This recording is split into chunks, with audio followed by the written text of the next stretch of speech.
Meaning of gyppy tummy. Gyppy tummy.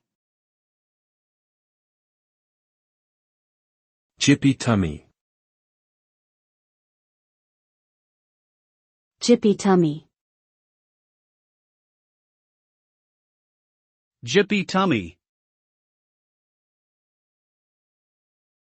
Gyppy tummy is a colloquial term used to describe a stomach upset or discomfort often accompanied by nausea, vomiting, diarrhea, or stomach cramps. The term is commonly used by travelers who experience digestive issues after eating unfamiliar foods in foreign countries. The symptoms may be caused by bacterial or viral infections, food poisoning, or changes in the diet.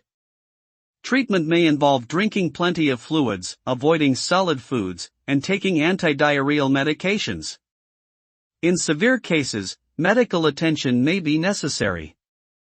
Therefore, it's important to take precautions while traveling, such as only eating at reputable restaurants and practicing good hygiene.